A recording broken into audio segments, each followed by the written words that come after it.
الحمد لله رب العالمين والصلاة والسلام على حبيبه محمد وآله وصحبه أجمعين. أعوذ بالله من الشيطان الرجيم. بسم الله الرحمن الرحيم. الف لام میم. ذلك الكتاب لا ريب فيه هدى للمتقين الذين يؤمنون بالغيب ويقيمون الصلاة ومما رزقناهم ينفقون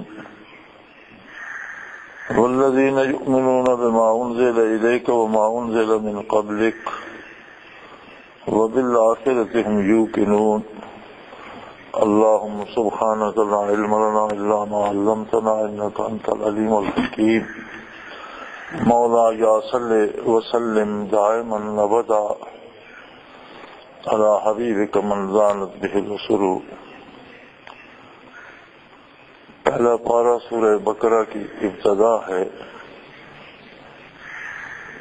اور قرآن حکیم کی ابتدائی اور شروع کی آیت کریمہ سب سے پہلے اس بات کا اعلان فرماتی ہے ذالک الکتاب لا ریب فیہ. اس وقت روئے زمین پر اہل کتاب جو لوگ ہیں ان کے پاس بھی حقیقی کتاب نہیں ہے.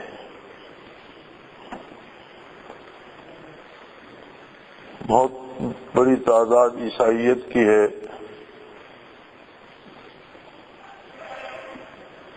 لیکن ان کے پاس جو کچھ عیسیٰ علیہ السلام پر نازل ہوا اس میں سے ایک لفظ بھی نہیں. اناجیل جو ہیں وہ مختلف حواریین کی بیان کردہ باتیں ہیں اور انہی کے نام سے موسوم ہیں، لیکن اس بات کی بھی کوئی ضمانت نہیں کہ وہ باتیں حواریین کی ہوں، اس لیے کہ کلیسا نے اس میں بے شمار تبدیلیاں کی اور وقت میں اور حالات میں اسے کچھ سے کچھ بنا دیا. یہی حال باقی آسمانی کتب کا ہے. اور وہ مذاہب جو اہل کتاب نہیں ہیں ان کے پاس تو ان کے کچھ لوگوں کی گھڑی گھڑائی کہانیاں ہیں جن کی صحت کی کوئی سند نہیں. قرآن حکیم کی ابتدا ہی اس بات سے ہوتی ہے کہ اس یقین کے ساتھ آگے چلو کہ یہ ایک ایسی کتاب ہے جس کی کسی خبر یا کسی امر یا کسی نہیں میں کوئی شبہ کی گنجائش باقی نہیں ہے. جو خبر دی وہ بھی حتمی ہے اور اوامر بھی ناقابل تبدیل ہیں، ان میں کوئی ترمیم نہیں ہو سکتی. نواہی بھی حتمی اور یقینی ہے، ناقابل ترمیم ہے، کوئی انہیں بدل نہیں سکتا. ذالک الکتاب، یہ ہے وہ کتاب، ایک ایسی کتاب جسے الکتاب کہا جائے. روئے زمین پر اس وقت صرف ایک ایسی کتاب ہے جس کی کسی بھی لفظ میں، کسی بھی بات میں، کسی بھی خبر میں، کسی بھی حکم میں کسی طرح کا کوئی شبہ نہیں. اور خوش نصیب ہے یہ قوم جس کے پاس یہ کتاب ہے، اور خوش نصیب ہیں وہ لوگ جو اس پہ ایمان لائے اور اس پہ یقین رکھتے ہیں. عند اللہ نتائج جو مرتب ہوتے ہیں وہ کردار کے ہوتے ہیں اور محض کہنے سے بات نہیں بنتی. اس لیے فرمایا ھدی للمتقین۔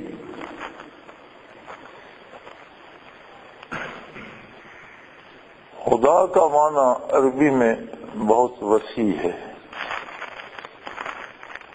اور اگر اسے مختصر الفاظ میں سمونا ہو تو اس کا مفہوم یہ بنتا ہے کہ کسی بھی کام کو کرنے کا صحیح ترین طریقہ جو ہے وہ خدا کہلائے گا۔ سفر ہو، حضر ہو، خرید و فروخت ہو، دوستی دشمنی ہو، معاشرتی مسائل ہوں یا معاشی ہوں، سیاسی ہوں، ملکی ہوں، قومی ہوں، کوئی بھی بات جو ہے اس کے کرنے کا صحیح ترین طریقہ جو ہے وہ خدا کہلائے گا۔ فرمایا یہ کتاب ہدایت ہے، لیکن للمتقین، اہل تقوی کے لیے۔ اب جیسے بارش برستی ہے،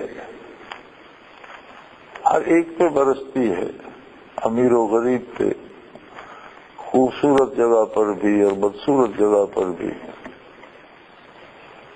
لیکن اس کے لیے یہ تو ضروری ہے کہ دامن اسی کا تر ہوگا جو بارش میں کھڑا ہوگا۔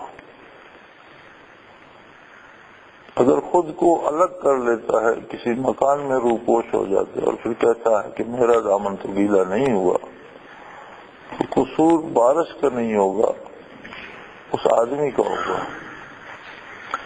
اسی طرح کتاب تو کتاب ہدایت ہے، لیکن ان لوگوں کے لیے ہے جو اہل تقوی ہیں۔ تقوی بھی ایک قرآن حکیم کی ایسی اصطلاح ہے جس کا ترجمہ ہمارے اردو ترجمہ کرنے والے احباب ڈر لکھ دیتے ہیں۔ یہاں بھی متقین کے نیچے خدا سے ڈرنے والے تقوی کیا، اس کا ترجمہ کیا گیا ہے۔ ڈر بے شمار طرح کے ہوتے ہیں۔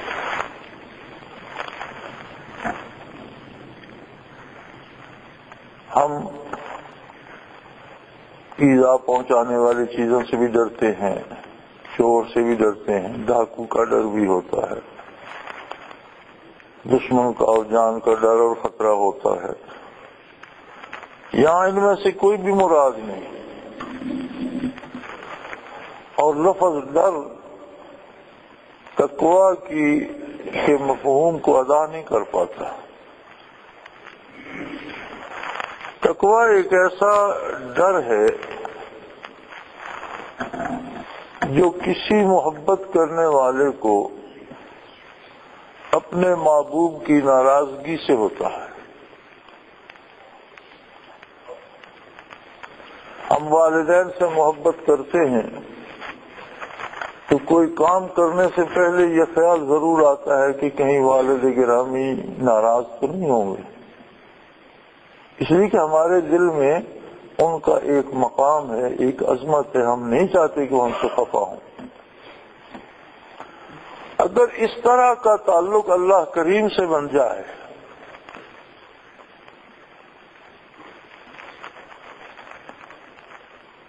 اور تعلق کیسے نہ بنے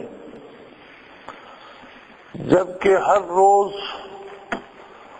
دن میں 5 مرتبہ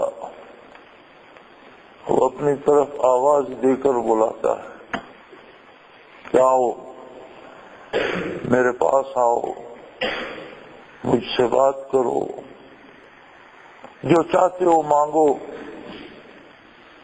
جو خطرہ ہے بتاؤ، جو ضرورت ہے وہ پیش کرو، مجھ سے باتیں کرو، مجھ سے اپنا دکھ درد بیان کرو، مجھ سے اپنی حالت بیان کرو، مجھے بتاؤ کہ تم میرے بندے ہو، میں تمہارا رازق ہوں، خالق ہوں، مالک ہوں، تمہاری ہر ضرورت پوری کرنا ہی میرا منصب عالی ہے، میری قدرت کاملہ تمہاری ہر ضرورت پوری کرتی ہے۔ اور وہ ایسا کریم ہے کہ ہمیں جن ضرورتوں کا احساس ہوتا ہے بعض اوقات وہ ہمارے لیے ضروری نہیں ہوتی، اور بعض ایسی ضرورتیں جن کا ہمیں احساس ہی نہیں ہوتا وہ ضروری ہوتی ہیں۔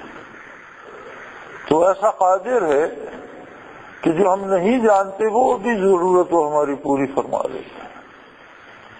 نبی کریم صلی اللہ علیہ وآلہ وسلم نے فرمایا کہ مومن کی کوئی دعا کبھی رد نہیں ہوتی۔ جو دعا بھی مومن کرتا ہے اس یقین و ایمان کے ساتھ جس کا مطالبہ قرآن کر رہا ہے تو ہر دعا پوری ہوتی ہے، لیکن اس کے انداز مختلف ہوتے ہیں۔ حضور اکرم صلی اللہ علیہ وسلم فرماتے ہیں کہ بعض اوقات بعینہ ہی دعا پوری ہو جاتی ہے لیکن اس کے پورے ہونے کا وقت معین ہوتا ہے، اس میں وہ وقت آتا ہے تو پوری ہوتی ہے۔ ہمارا حوصلہ کم ہے، ہم دعا کرنے کے بعد اسی وقت انتظار میں ہوتے ہیں کہ ابھی ایسا ہو جائے جیسا میں نے کہا ہے، تو یہ تو دعا نہیں، یہ تو حکم ہوا، اور حکم دینا اس کا کام ہے، ہمارا کام نہیں۔ ہمارا کام درخواست پیش کرنا ہے، اور درخواست کبھی حکم نہیں ہوتی کہ جیسے حکم ہو اسی وقت تعمیل ہو، درخواست ہوتی ہے اور وہ مومن کی درخواست رد نہیں فرماتا۔ پھر کبھی یہ ہوتا ہے کہ جس طرح کوئی کم سن بچہ چمکتی ہوئی چھری اٹھا لیتا ہے یا اٹھانا چاہتا ہے تو والدہ منع کر دیتی ہے، کوئی دوسری چیز پکڑا دیتی ہے جس سے نقصان کا اندیشہ نہیں ہوتا۔ حضور اکرم صلی اللہ علیہ وآلہ وسلم فرماتے ہیں کہ بعض اوقات انسان ایسی دعائیں کرتا ہے جو اس کے لیے خود مضر ہوتی ہیں، اللہ کریم انہیں بدل دیتا ہے اور اس کے لیے جو بہتر ہے وہ عطا فرما دیتا ہے۔ تو بندہ اس خیال میں رہتا ہے کہ میں نے دعا کی وہ پوری نہیں ہوئی، وہ پوری ہو جاتی ہے، لیکن جو کچھ وہ مانگ رہا ہے وہ اس ننھے معصوم بچے کی طرح خود اس کے لیے نقصان دہ ہے جس سے وہ آشنا نہیں۔ تو ایسا کریم ہے کہ جو چیز مفید ہوتی ہے وہ تبدیل کر کے دے دیتا ہے، اور اگر یہ بھی نہ ہو تو حضور اکرم صلی اللہ علیہ وسلم فرماتے ہیں کہ پھر وہ اس کی آخرت کے لیے اللہ کریم الگ سے جمع کر دے۔ میدان حشر میں جب میزان پہ مخلوق جمع ہوگی اور اعمال تولے جا رہے ہوں گے تو حضور فرماتے ہیں کچھ لوگ ایسے ہوں گے کہ جن کا اعمال کا جب وزن ہو جائے گا تو اللہ کریم فرمائیں گے ٹھہرو، اس کی کچھ امانت میرے پاس بھی ہے جو فرشتوں کے علم میں نہیں ہے، جو اعمال کے حساب کتاب میں نہیں ہے، وہ میرے پاس محفوظ ہے۔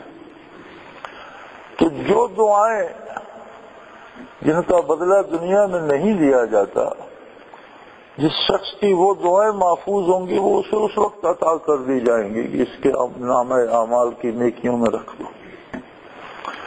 اور ارشاد عالی ہے آپ صلی اللہ علیہ وسلم کا کہ بڑے بڑے مستجاب الدعوات اس دن یہ خواہش کریں گے کہ کاش دنیا میں میری کوئی دعا پوری نہ ہوئی ہوتی اور آج وہ ساری جمع ہو جاتی۔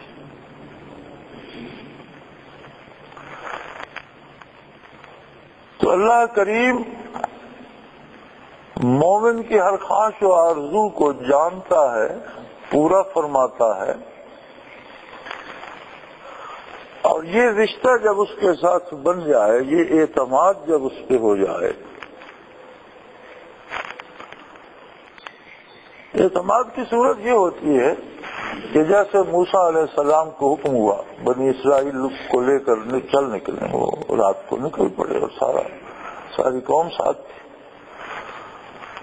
صبح ہوئی، فرعون کو خبر ہوئی، اس نے اعلان کر دیا، سارا لشکر اکٹھا کیا اور تعاقب میں چل نکلا۔ اب سامنے سمندر آ گیا، پیچھے فرعون کا لشکر گرد اڑا رہا تھا۔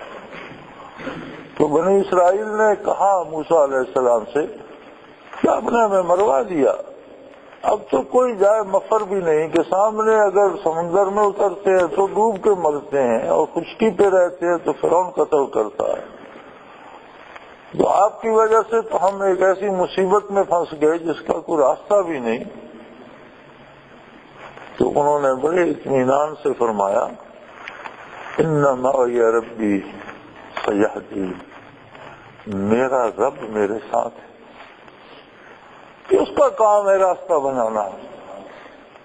یہ اعتماد یہ ہو کہ اگر کوئی بڑے سے بڑا پہاڑ، بڑی سے بڑی مصیبت بھی سامنے آ جائے تو بندے کو اعتماد ہو میں اکیلا نہیں ہوں، میرے ساتھ میرا پروردگار ہے.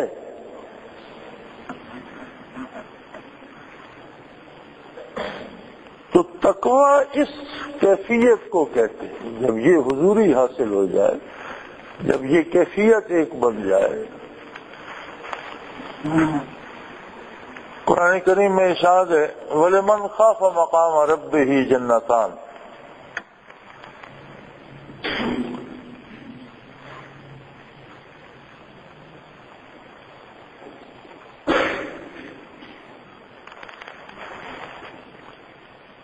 ہارون الرشید کی اور بیگم کی کوئی ناچاکی ہوئی تو بیگم نے غصے میں کہہ دیا کہ آپ کے الفاظ تو ایسے ہیں کہ لگتا ہے آپ جہنمی ہو. بادشاہ نے جواب میں کہا اگر میں جہنمی ہوں تو تمہیں طلاق. اب یہ مسئلہ الجھ گیا.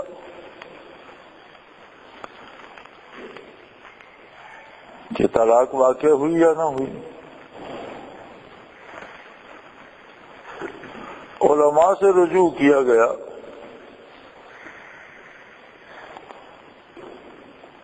تو انہوں نے فرمایا کہ اپنی زندگی کا کوئی ایسا واقعہ بتائیے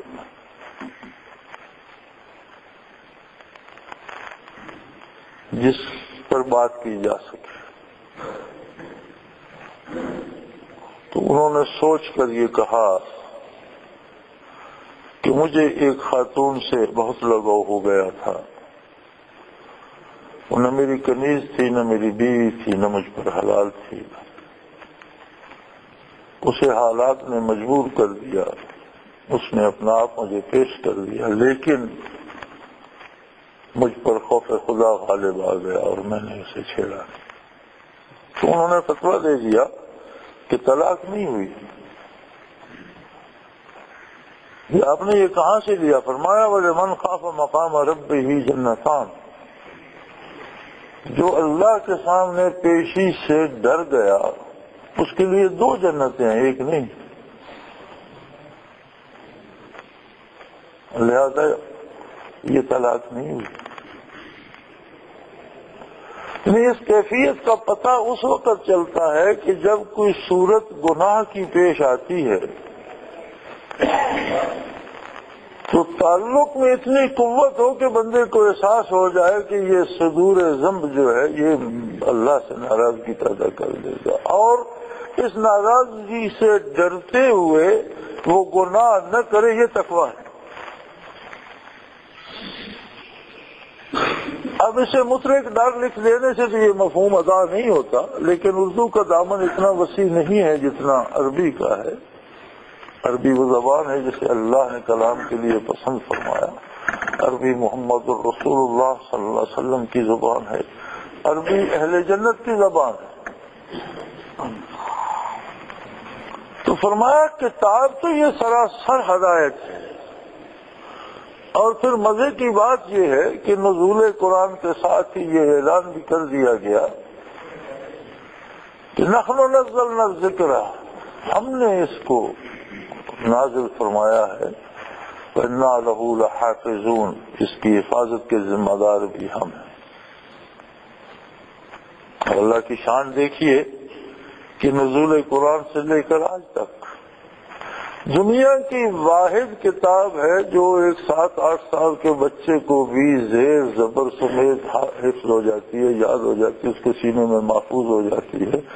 ورنہ انہی بچوں کو آپ 10 جملے لکھ کر دیں اور ہو بہو یاد کراتے رہیں تو شاید مفہوم تو وہی ہو، کہیں نہ کہیں الفاظ بدل جائیں. آپ کسی کو پیغام دیں کہ فلاں میرے دوست سے یا میرے رشتہ دار کو یہ بات کہیے گا تو مفہوم یاد رکھے گا، کہے گا اپنے الفاظ. یہ واحد معجزہ ہے اس کتاب الہی کا کہ معصوم بچوں کو یاد کرا دی جاتی ہے، جوانوں کو یاد ہوتی ہے، بزرگوں کو یاد ہوتی ہے، ساری باتیں بھول جاتی ہیں، لیکن حافظ کو قرآن نہیں بھولتا۔ اور دنیا نے تب سے اب تک بڑے زور لگائے، اس میں تحریف کی جائے، اس سے الفاظ بدل دیے جائیں، زیر و زبر بدل دی جائے، طرح طرح کے۔ آپ آج کل بھی اخباروں میں پڑھتے ہوں گے، پچھلے دنوں بھی بڑا شور تھا، یہودیوں نے کچھ مس پرنٹ کر کے تو دنیا میں عام کرنے کی کوشش کی، لیکن اسے حفاظت الہی حاصل ہے، اور اللہ کی شان ہے کہ بڑے سے بڑا حافظ جہاں نماز پر کھڑا ہوا کوئی زیر یا زبر غلط پڑ جائے، پیچھے 10 بندے بول پڑتے ہیں کہ یہ اس طرح نہیں، اس طرح۔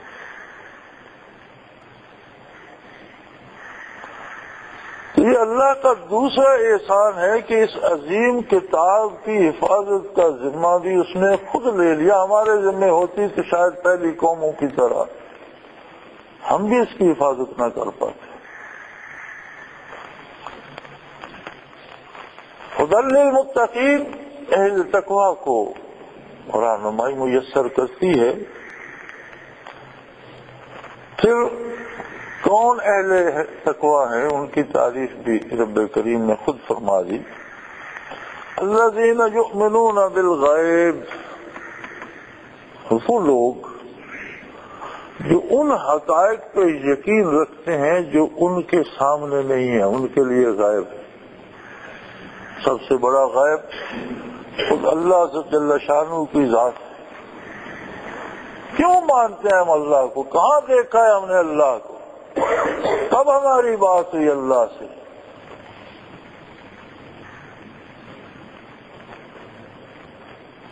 اب ساری بات ایک ہستی پہ آ جاتی ہے، اصدق الصادقین صلی اللہ علیہ وسلم۔ ہم اس لیے مانتے ہیں کہ محمد الرسول اللہ صلی اللہ علیہ وسلم نے ہمیں بتا دیا اللہ کا۔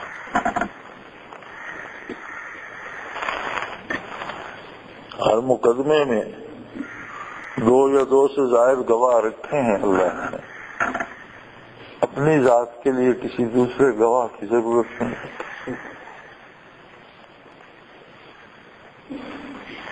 اس لیے کہ یہ ایک گواہ ہی ایسا ہے صلی اللہ علیہ وسلم کہ جس پر اعتبار نہ کرنے والا پھر کسی پر اعتبار نہیں کرنا۔ یہ ایک ہستی ایسی ہے کہ جس پر یقین نہ کرنے والا پھر دائرہ یقین سے ہی خارج ہو جاتا ہے، پھر وہ کہیں بھی ٹھہرتا نہیں۔ مولانا تھانوی رحمۃ اللہ تعالی علیہ ٹرین میں سفر کر رہے تھے، اور ڈبے میں ایک انگریز تھا، ایک آپ تھے، انگریز کے ساتھ اس کا کتا تھا۔ وہ کتا آپ کے قریب ہوا تو آپ نے اسے فرمایا کہ بھی اسے ذرا آپ اپنے قریب ہی رکھیں، میرے پاس نہ آنے۔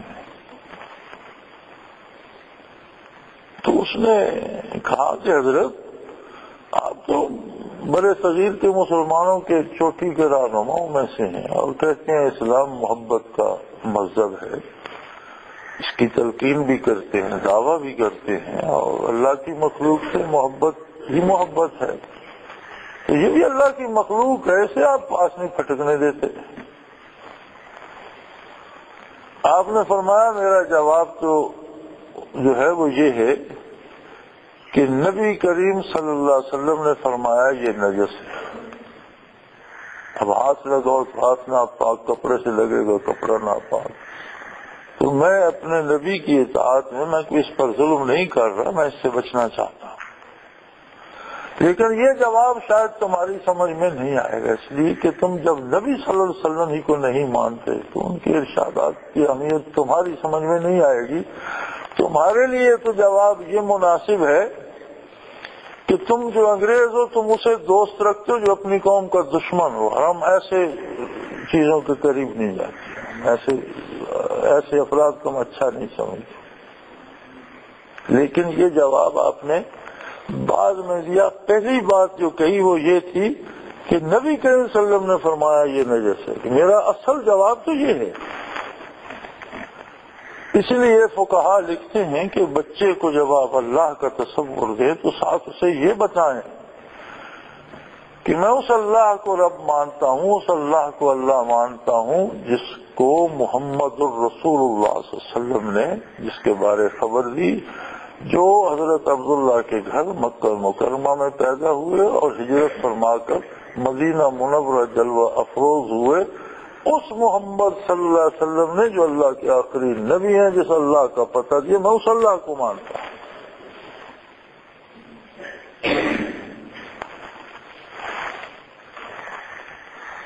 الذین یؤمنون بالغیب، آخرت، فرشتے، برزخ، حساب کتاب، جنت و دوزخ، یہ سارے ایسے حقائق ہیں جن تک ہمارے علم، ہمارے دماغ، ہماری مادی قوتوں کی رسائی نہیں،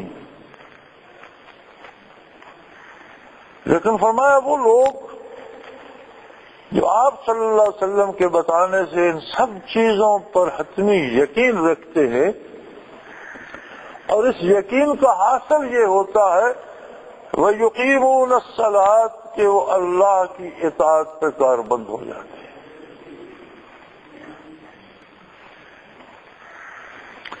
اگر ہم صلاۃ سے مراد صرف عبادات یا نماز نہ لیں تو اس کا مفہوم یہ بنتا ہے کہ جو ہر کام کو اللہ کی اطاعت سمجھ کر کرتے ہیں۔ نبی کریم صلی اللہ علیہ وسلم نے فرمایا کہ مومن رزق حلال کماتا ہے تو عبادت ہے، اور اپنے بیوی بچوں کو، والدین کو، عیال کو کھلاتا ہے تو عبادت ہے اور صدقہ شمار ہوتا ہے۔ تو عرض کیے گئے یا رسول اللہ، یہ اہل و عیال کو کھلانا تو اس کے ذمہ فرض ہے، تو پھر یہ صدقہ کیسا؟ تو آپ نے مسکرا کر فرمایا کہ فرائض کو پورا کرنا ہی تو عبادت ہے۔ یہ اگر اس کے ذمہ فرض ہے تو وہ فرض ادا کرتا ہے تو یہی تو عبادت ہے، یہی تو صلاۃ ہے۔ اس لیے صحابہ کرام کے بارے ارشاد ہوا تراہم رکعا سجدا، کہ تو انہیں جب بھی دیکھے گا وہ اللہ کی حضور کھڑے ہوں گے، یا رکوع میں ہوں گے یا سجود میں ہوں گے۔ صحابہ کرام نے بے شمار جہاد کیے، بے شمار سفر کیے، کاروبار کیا، تجارت کی، دنیا کے سارے کام کیے، تو کب ہر وقت رکوع و سجود میں تھے، لیکن جو کام بھی کیا وہ ایسے کیا جیسے رکوع و سجود کیا جاتا۔ تو دنیا کا ہر فعل جب اطاعت الہی کے اندر آ گیا تو رکوع و سجود ہو گیا۔ اور کتنے خوش نصیب ہیں وہ کہ جنہیں یہ توفیق رضا ہے کہ اپنی زندگی شریعت کے مطابق ڈھال لیتے ہیں۔ ان کا چلنا بھی رکوع و سجود ہے، ان کا رکنا بھی رکوع، ان کا جاگنا عبادت، ان کا سونا عبادت، ان کا جینا عبادت، ان کا مرنا عبادت بن جاتا۔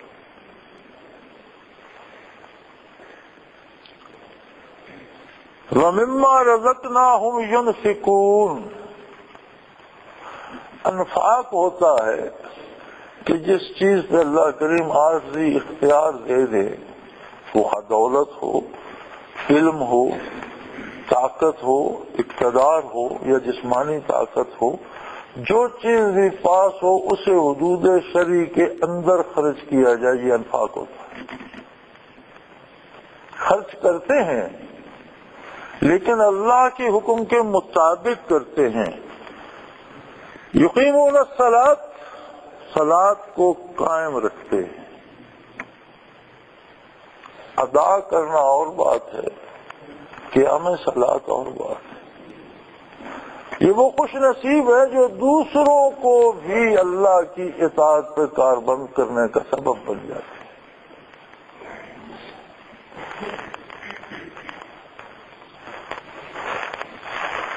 جب نبی کریم صلی اللہ علیہ وسلم پر وحی نازل ہوئی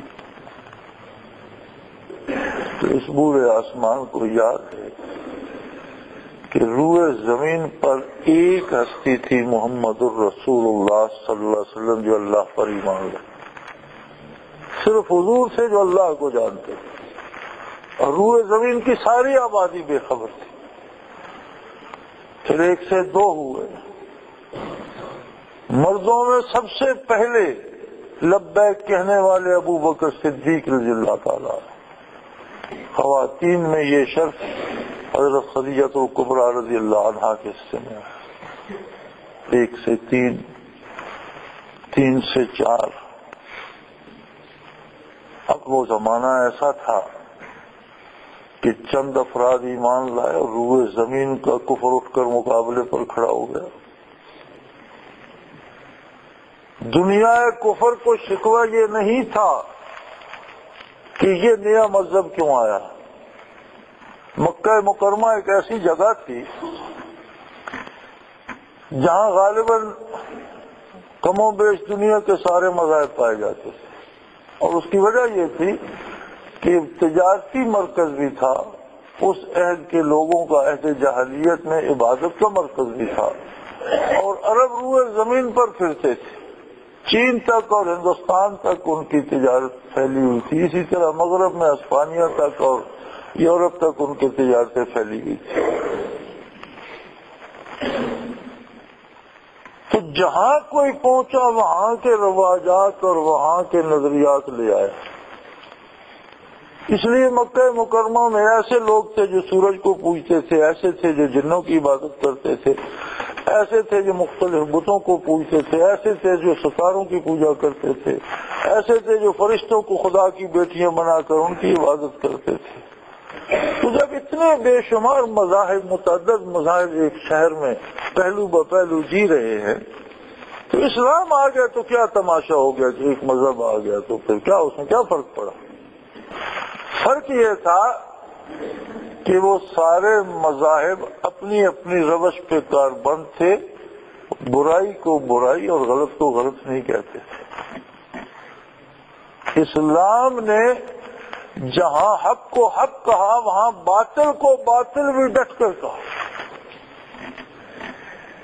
اور یہ تو بہت مشہور واقعہ ہے، بخاری شریف میں سیاستہ میں سب میں موجود ہے کہ اہل مکہ نے اپنے سرکردہ لوگوں کو نبی علیہ الصلوۃ والسلام کی خدمت عالی میں بھیجا، اور ان کی درخواست صرف یہ تھی کہ آپ اپنے مذہب پر رہیں، جو لوگ آپ کے ساتھ مذہب قبول کرتے ہیں وہ بھی رہیں، آپ اپنے طریقے کی عبادت بھی کریں، لیکن ایک کام ضرور کریں کہ ہمارے بتوں کو، ہمارے خداؤں کو جھوٹا کہنا چھوڑیں۔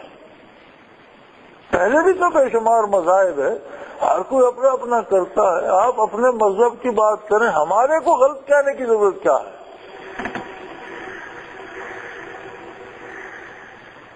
اور دعوت ان کی یہ تھی کہ اگر اس کے بدلے آپ چاہیں کہ آپ کو دولت ملے تو ہم اتنی دولت جمع کر دیتے ہیں کہ پھر عرب میں کسی دوسرے کے پاس اتنی دولت نہ ہو۔ اگر آپ کوئی خوبصورت حسین خاتون چاہتے ہیں تو جو عرب کے جس بڑے بندے کی جس خاتون کو، بچی کو آپ چاہتے ہیں، ہم آپ کی خدمت میں پیش کر دیں۔ اگر آپ اقتدار چاہتے ہیں تو ہم آپ کو عرب کا بادشاہ اور سلطان بنا دیتے ہیں اور آپ کی تاج پوشی کرتے ہیں، ہم سب آپ کی غلامی کریں گے۔ آپ صلی اللہ علیہ وسلم نے فرمایا یہ تو وہ باتیں ہیں جو تمہارے بس میں ہیں، جو تمہارے بس میں نہیں۔ اگر تم آسمان سے سورج اور چاند لے آؤ اور میرے ایک ہاتھ پہ سورج رکھ دو، دوسرے پہ چاند رکھ دو، میں وہی کہوں گا جو میرا رب مجھے کہنے کا حکم دے۔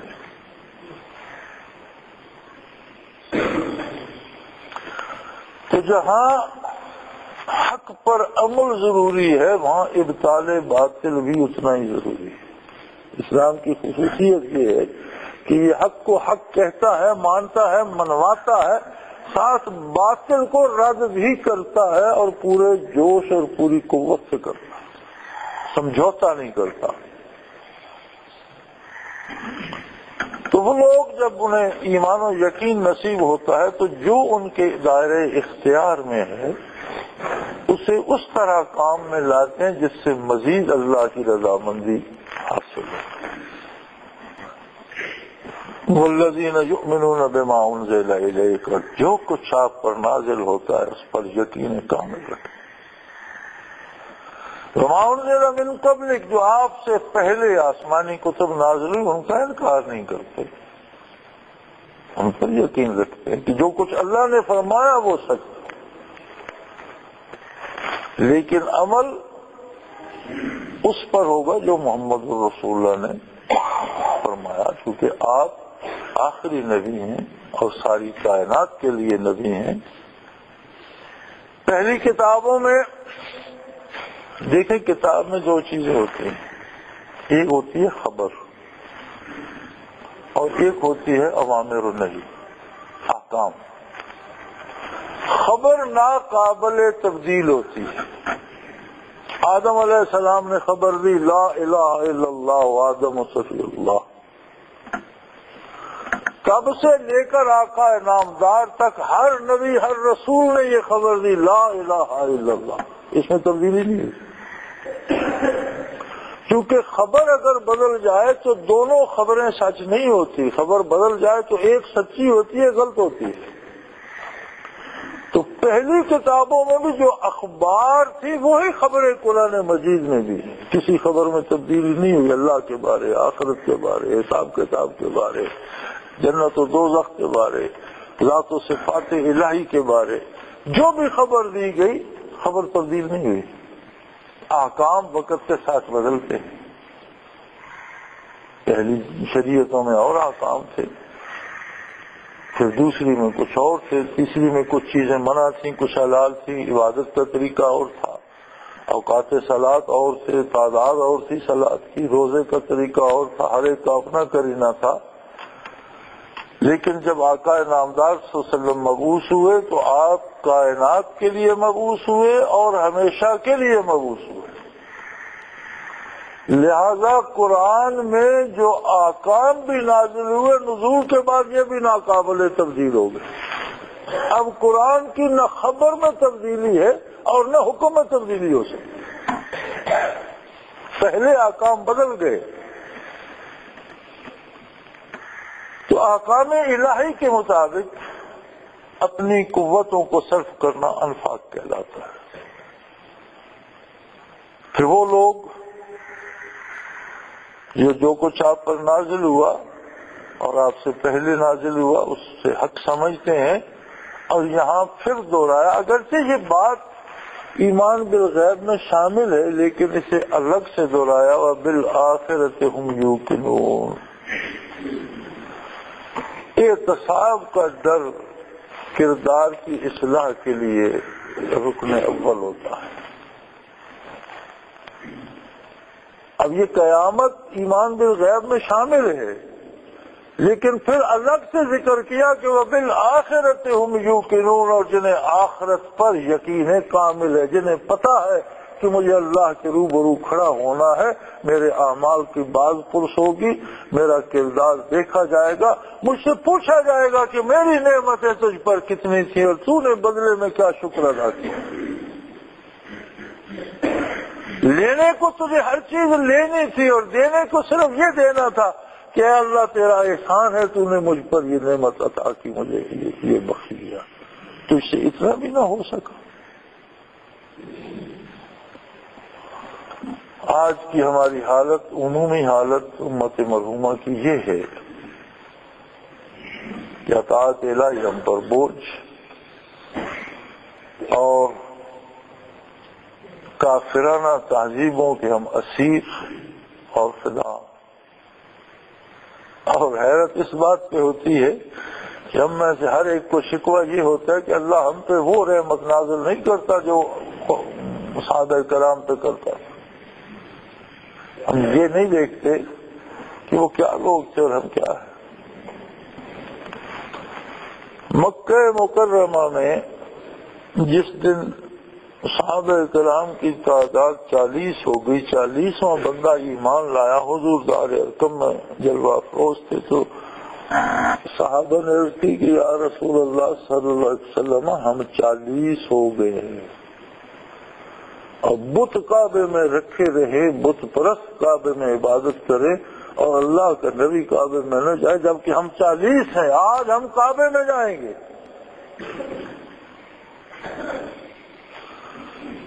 اب ابو جہل نے اپنے سپاہی کھڑے کر دیے راستوں پر نیزے اور تلواریں دے کر، اہل شہر نے پتھر مارے، عورتوں نے مٹی کے برتن اور گھڑے اور چیزیں پھینکی، 40 آدمیوں نے بازوؤں میں بازو دے کر وہ ارادہ کیا کہ ابو جہل کو اپنی سپاہ ہٹانا پڑے گی۔ تو مختلف قبائل کے 40 لوگ ہیں، تو یہ سارے قبائل میں جنگ چھڑ جائے گی، ان کو مارو گے۔ اور انہوں نے نبی کریم صلی اللہ علیہ وسلم کو حرم شریف میں لے جا کر عبادت کی۔ آج دنیا کی آبادی کچھ 600 کروڑ کے لگ بھگ ہے، جس میں 200 کروڑ کے قریب مسلمان ہیں۔ سب سے بڑی قوم دنیا میں اس وقت مسلمان ہیں، عیسائی دوسرے نمبر پر ہیں، اور آج ہم رسوا ہیں۔ کیوں؟ اللہ کے ساتھ وہ تعلق ہی نہیں رہا، ہم اس سے بات ہی نہیں کرتے، اس کی بات ہم سنتے نہیں، اسے اپنے ساتھ رکھتے نہیں، ہم اس کے ساتھ رہتے نہیں۔ اللہ بھی وہی ہے، رسول بھی وہی ہے صلی اللہ علیہ وسلم، کتاب بھی وہی ہے، کیا بدل گیا؟ مسلمان شاید کوئی چیز تو بدلی ہے نا کہ وہ نتائج نہیں رہے، تو ہم بدل گئے۔ اور ہمارا دوسرا مسئلہ یہ ہے کہ ہم سرباز کرتے ہیں دوسروں کے لیے، نصیحت کرتے ہیں دوسروں کے لیے، احتجاج کرتے ہیں حکومت اسلام نافذ کر دے۔ بھئی حکومت بھی کر دے گی اگر ہم اپنے آپ پر خود نافذ کر دیں تو۔ ہر فرد اپنے آپ پر نافذ کر لے تو کون سی حکومت ہے جو اسے گمراہ کر سکے؟ اور ہم اپنے آپ پر نافذ نہیں کریں گے تو کوئی ایسی حکومت نہیں آئے گی جو ہم پر نافذ کر دے۔ بنیادی اور پہلی بات یہ ہے کہ خود حق کا ساتھ دیجیے۔ وہ دلوں کو دیکھتا ہے، ارادوں کو دیکھتا ہے، شکلیں اس نے خود بنائی ہیں، اس کے لیے سب خوبصورت ہے، اس لیے کہ وہ خود خالق ہے۔ یہ میری اور آپ کی بات ہے کہ فلاں بندے کا رنگ اچھا ہے، فلاں کا خراب ہے، فلاں خوبصورت ہے، فلاں خوبصورت نہیں، یہ میری اور آپ کی بات ہے۔ وہ سب کا مالک ہے، اسے سب عزیز ہیں اور سب خوبصورت ہیں، اس کے اپنے بنائے ہوئے ہیں۔ وہ دلوں کو دیکھتا ہے، جو دل بھی اس کی طرف مائل ہوتا ہے اسی پہ کرم فرما دیتا ہے۔ تو میری گزارش یہ ہے میرے بھائی، کم از کم اپنے آپ کو اللہ کے قریب کر لو، اللہ کو ہر وقت ساتھ رکھو، سفر و حضر میں، عبادت میں، دوستی اور دشمنی میں، کاروبار میں۔ اگر کوئی ایک بندہ بھی یہ کیفیت رکھتا ہے تو دنیا ساری کو آگ لگ جائے، وہ مانند ابراہیم علیہ السلام اس میں محفوظ اور مطمئن بیٹھا ہو۔ تو آخر دعوانا ان الحمدللہ رب العالمین۔